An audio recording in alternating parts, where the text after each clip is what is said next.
tureke kuvuka mu mashyari, tureke kuvuka mu nabi, tureke kuvuka mu guhangana, tureke kuvuka mu bisekuru byiye bijya birangira, ahubwo ni mu nyemerere tuvuka mu gisekuru cyo kwa Yesu. Yesu yavutse ukundi kuntu, baje kubona afite ukundi kuntu yavutse, haboneka itandukaniro mu kuvuka kwe. Nubwo igisekuru cyabonetse kwa ba Dawidi, nuko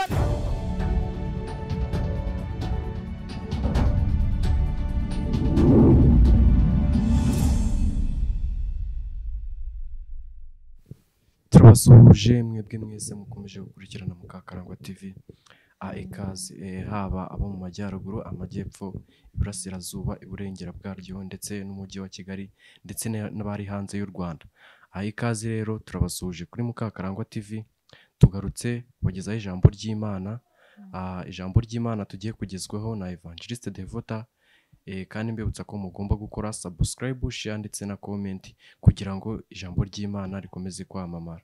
Murakoze cyane rero, reka twakire Evangeliste atugezeho ijambo ry'Imana yaduteguriye. Haleluya, haleluya. Amina. Amahoro y'Imana nabane namwe. Ngiye kubasuhuza kandi tunabashimira uburyo mudukurikirana, uburyo mutwandikira amakomenti, uburyo muba hamwe natwe, uburyo mudukurikirana. Mu by'ukuri bidushishikariza gukomeza kugabura ijambo ry'Imana tudacika intege, kandi namwe tubashimiye uburyo mudacika intege gukurikirana ijambo ry'Imana. Rero twagarutse, turabakunda kandi natwe tuzi ko mudukunda. Reka tubahe ibyo Imana yaduhaye ngo tubaganirize. Mbere ya byose reka tubanze dusenge. Urakoze Kristo, uri Imana y'amahoro, uri ibyiringiro by'abakwizera. Mana uri umutabazi, izina ryawe nirihimbazwe. Watubereye Imana cyane kuko watubereye ibyiringiro. Turakuraritse aka kanya kugira ngo twese udutunganye, udukurikiye wese umutunganye, kandi twifuza kuzakubona. Twifuza ko twaba inkomoko yo mu maraso y'umwana wa Yesu Kristo. Iyo nkomoko wakijijwe na Yesu, warokowe n'amaraso ye, abasha kuzakubona. Ariko warokowe n'abantu cyangwa ukomoka mu gisekuru runaka, ntabwo abasha kuzakubona keretse wejejwe n'ayo maraso. Natwe turagira ngo uduhe kwezwa ku bw'ayo maraso kandi utwishimire kuko uri Imana igira neza.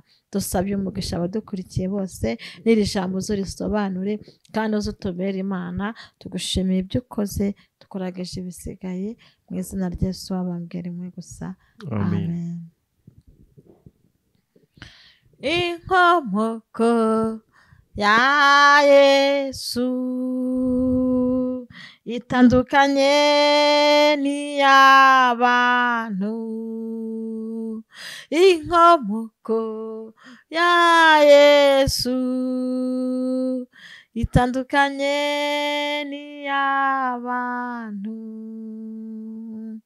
Ushimwa Yesu kuko waje mu isi uduhuza n'Imana, ubu turi ubwoko bwayo.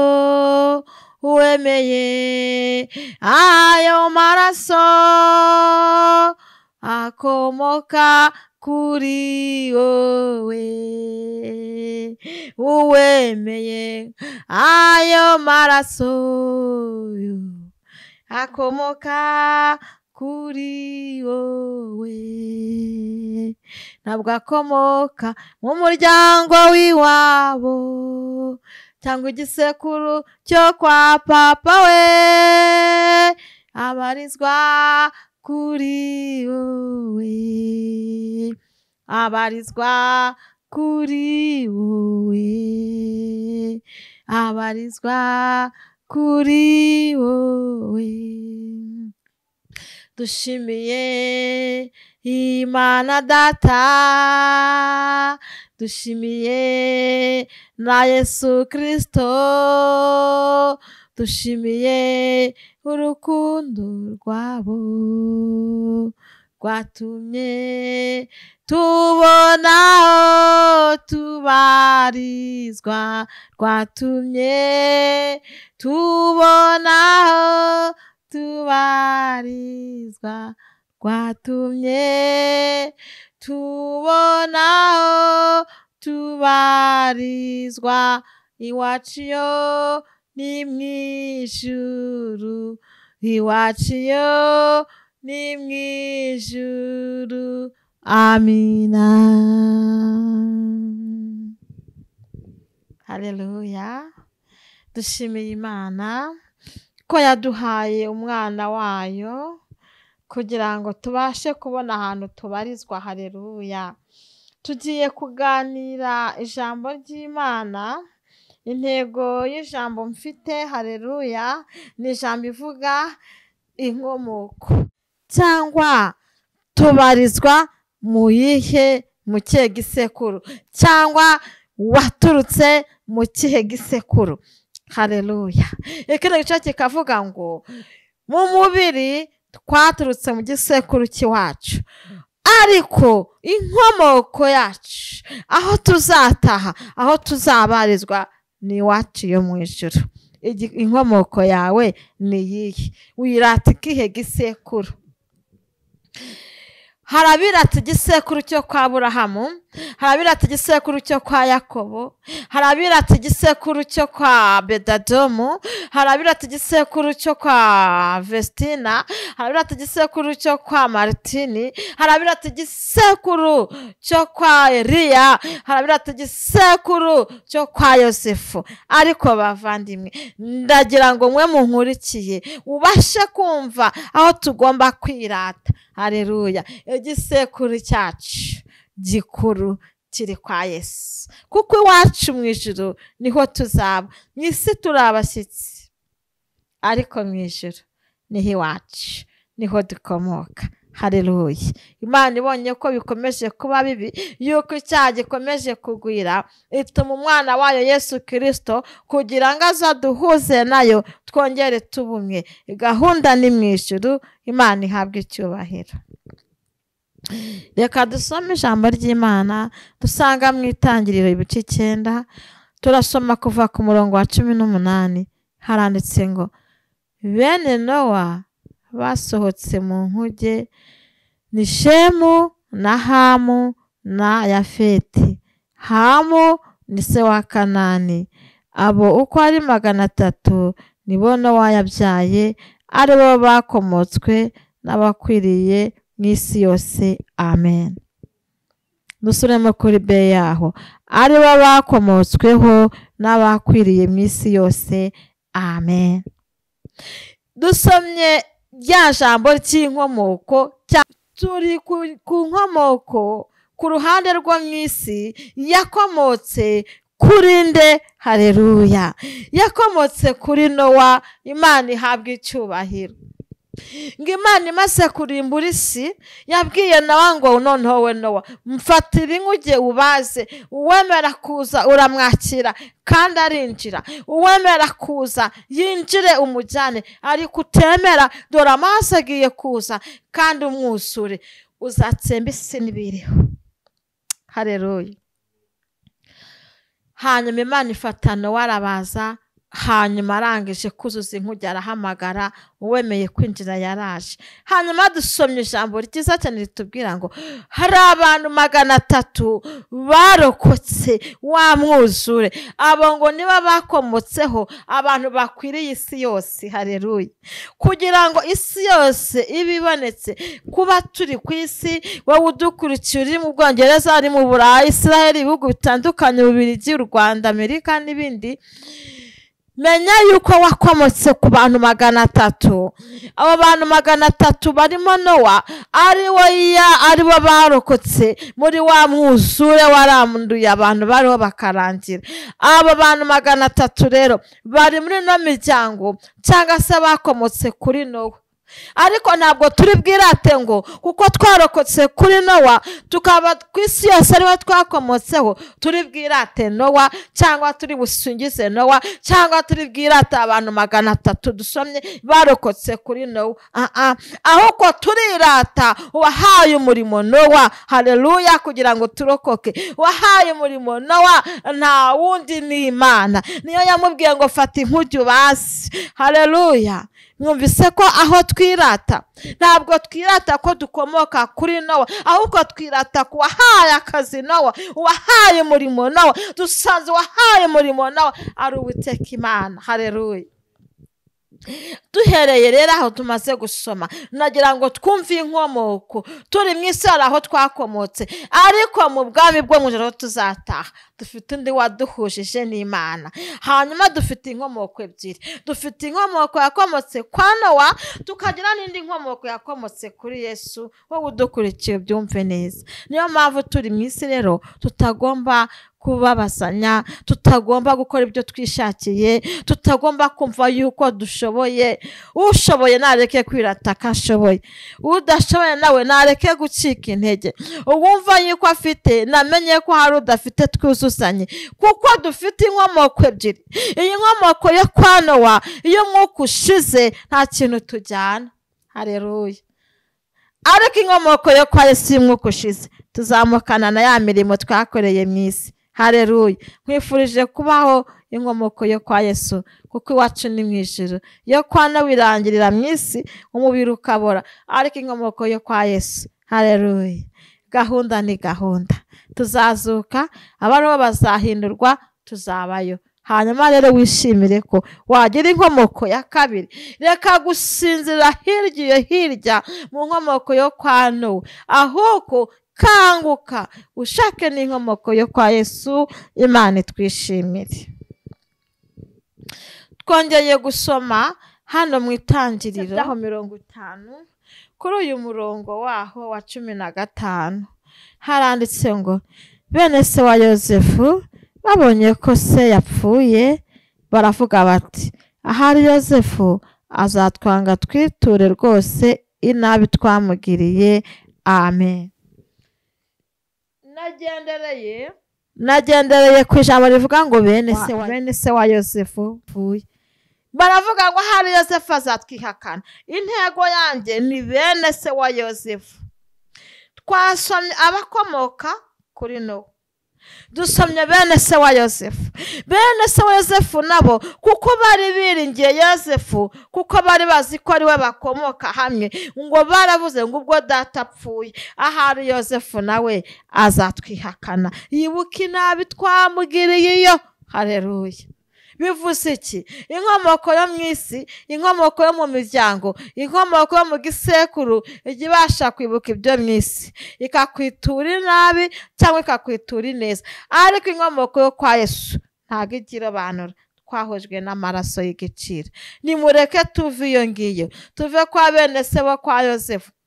Mu by'ukuri Yozefu yabababariye akibabona, abatuma se abimura mu gihugu cy'iwabo, arabababarira. Ariko kuko bari bakiri mu gisekuru cyo kwa Yozefu, baravuze ngo azibuke inabi yabagiriye, ngo hanyuma nabamara kuyibuka ngo abagirire nabi. Haleluya. Ariko Yozefu ntabyo yari afite muri gahunda. Mureke mbabwire, gahunda y'ibisekuru by'iyo nimureke tuyireke, ahubwo duhanga amaso ku gisekuru cyo kwa Yesu, kuko ariho habamo igisubizo. Imana itwishimire.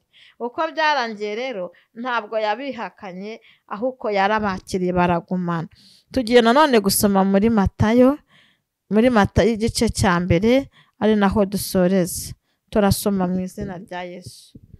Matayo igice cya mbere, hejuru ku murongo wa mbere haravuga ngo, amazina y'abasekuruza ba Yesu. Hepfo akavuga ngo, amasekuru ya Yesu Kristo mwene Dawudi mwene Aburahamu ngaya. Haleluya.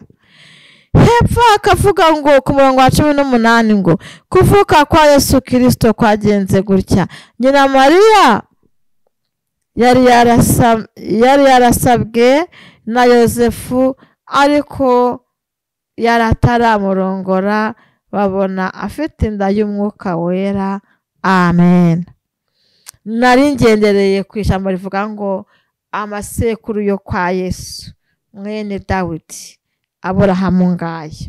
Haleluya. Yesu nawe nubwo yaje mu isi hari amasekuru yakomotsemo, ari amasekuru yo kwa Aburahamu. Haleluya.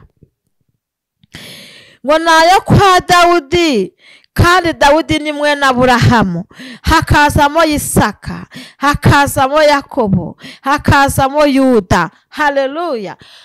Abo nibo bakomotsemo amasekuru ya Yesu ubwo yemeraga kuza mu isi. Haleluya! Ariko hepfo turasomye ngo haleluya, ngo ni ku gihe cyo kuvuka kwa Yesu habayeho urugendo rwa mama we ndetse n'urwa Yosefu, kuko bavuye iwabo bajya aho bagombaga kujya kwibaruriza. Ariko gato turasomye ngo hari icyabonetse, habonetse inda y'Umwuka Wera Mariya yari afite, bituma Yosefu ashaka no kwanga Mariya. Haleluya! Mu by'ukuri intego mfite, kuko Yesu nubwo hari ahantu yakomotse, ariko ntabwo yavutse nk'uko abo muri uriya muryango bavutse. We yavutse ukundi kuntu. Ndagira ngo munyemerere abantu tuvuke ukundi kuntu, tureke kuvuka mu mashyaka, tureke kuvuka mu mashyari, tureke kuvuka mu nabi, tureke kuvuka mu guhangana, tureke kuvuka mu bisekuru byiye bijya birangira, ahubwo ni munyemerere tuvuka mu gisekuru cyo kwa Yesu. Yesu yavutse ukundi kuntu, baje kubona afite ukundi kuntu yavutse. Haboneka itandukaniro mu kuvuka kwe. Nubwo igisekuru cyabonetse kwa ba Dawidi, nuko natwe twaje mu gisekuru cyo kwa Nowa.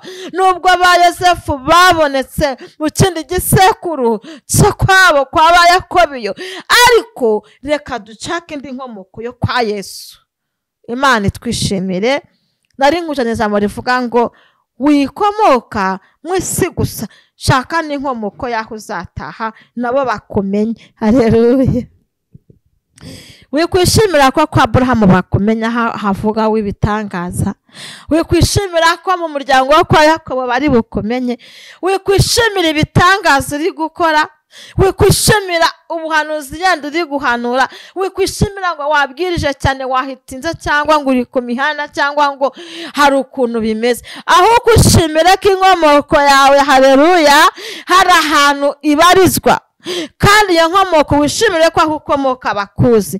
Nta handi turi guharanira, ni mu gihugu cyo mu ijuru. Haleluya! Nkumbuye gakondo yo mu ijuru. Haleluya! Nkumbuye gakondo yo mu ijuru. Haleluya! Nimureke dukumbure gakondo yo mu ijuru. Gakondo yo mu isi, ibisekuru by'iyo, amasekuru dukomokamo, tuyagendemo gake. Yego tuyubahe, ariko dukumbure gakondo yo mu ijuru. Nukumbura gakondo yo mu ijuru, imiraba izaza ikubite igusike. Uburwayi buzaza bukubite bugusike. Ibigaragaza bizaza bikubite bigusige. Uvuge ngo njyewe ntabwo nkigenga, kuko mfite gakondo. Haleluya! Nkomokamo, nahujwemo na Yesu Kristo. Imana itwishimire. Reka dusenge Imana. Ariko ufashwe n'iri jambo, nanjye ryamfashije cyane. Shaka aho ubarizwa, shaka gakondo itazibagirana ubarizwamo. Umuhuza warabonetse ni Yesu Kristo. Nawe ngwino winjire. Kumbura igihugu cyo mu ijuru kuruta gukumbura icyo mu isi, kuko neje watana mu kanya nataha. Mureke dukumbura igihugu cyo mu ijuru. Haleluya! Gakondo yo mu ijuru ikuryohere, uyikumbure kuruta gakondo yo mu isi. Igisekuru cyo kwa Yesu ugikumbure kuruta gukumbura igisekuru cyo kwa Aburahamu. Bavandi, nimuze dukumbure gakondo, kandi dukumbure igisekuru cyaho twaturutse ku Mana Data. Ibirenze ibyo Imana izatwongerera n'ibyo mu isi, kandi no mu ijuru tuzanezerwa. Imana itwishimire. Reka dusenge. Waba unkurikiye aho uri hose, ngwino dusenge Imana. Data, mu izina rya Yesu, tunejejwe nawe cyane, kuko uri umukozi w'umuhanga. Yesu, tugushimiye ko nubwo waje mu isi wakomotse mu gisekuru cyo kwa Dawidi, ariko waje ukundi kuntu, kandi uri ku musaraba uri kubambwa. Waravuze ngo byose birarangiye. Ubwo bari baguteye icumu mu rubavu, havuyemo amaraso n'amazi aduhuza nawe. Turagushimiye yuko hari ahandi hantu wabonye tugomba kubarizwa, kandi ko no mu ijuru ari iwacu, ndetse ko waduhujije n'Imana Data. Tushimiye yuko waduhaye aho dukomoka, kandi ko tuzahanezererwa. Rero turi mu isi dufashe, fasha umuntu wese muri gakondo abarizwamo, fasha umuntu wese mu gisekuru cy'iwabo ariko umukumbuza n'igisekuru cy'ahazataha. Urakoze urakarama, twe tugusabye imfashanyo kandi tuzi ko ujya uyitanga buri wese mu ruhande rwe uko agukeneye ariko akubona. Tutibagiwe abarwayi bibuke, tutibagiwe abafite ibibazo, tutibagiwe ababuze ubavugira, abadafite kirengera, abadafite ubareberera, abo bose turabibutse kugira ngo nawe ubareberere nk'Imana, ukemure ibibazo bafite waze kwifuza kwabo. Tugushimire rero ko ubikoze, tukuragije ibisigaye mu izina rya Yesu Kristo wabambwe rimwe gusa, amen.